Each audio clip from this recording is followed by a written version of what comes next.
Philosophy of science is a branch of philosophy concerned with the foundations, methods, and implications of science.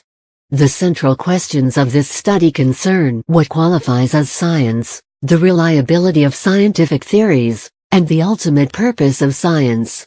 This discipline overlaps with metaphysics, ontology, and epistemology, for example, when it explores the relationship between science and truth.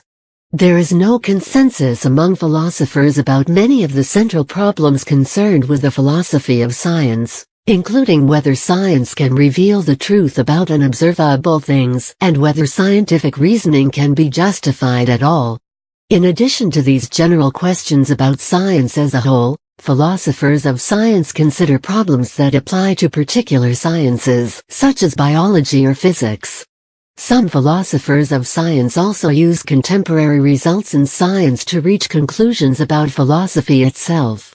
While philosophical thought pertaining to science dates back at least to the time of Aristotle, philosophy of science emerged as a distinct discipline only in the middle of the 20th century in the wake of the logical positivism movement, which aimed to formulate criteria for ensuring all philosophical statements' meaningfulness and objectively assessing them.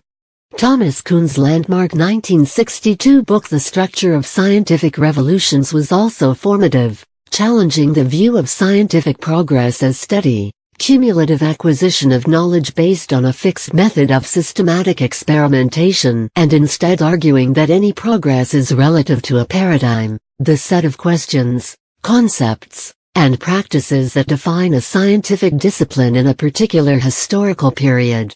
Subsequently, the coherentist approach to science, in which a theory is validated if it makes sense of observations as part of a coherent whole, became prominent due to W. V. Quine and others. Some thinkers such as Stephen Jay Gould seek to ground science in axiomatic assumptions, such as the uniformity of nature.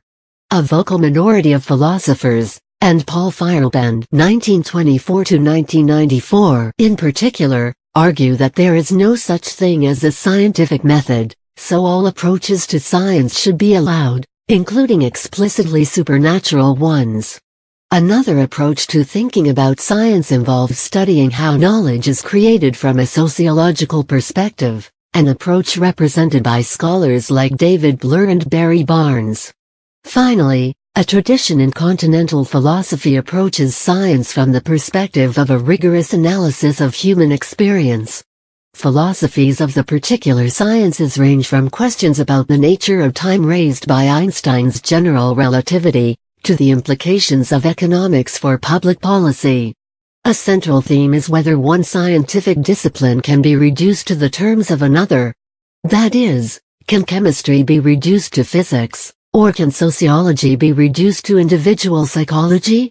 The general questions of philosophy of science also arise with greater specificity in some particular sciences. For instance, the question of the validity of scientific reasoning is seen in a different guise in the foundations of statistics. The question of what counts as science and what should be excluded arises as a life or death matter in the philosophy of medicine.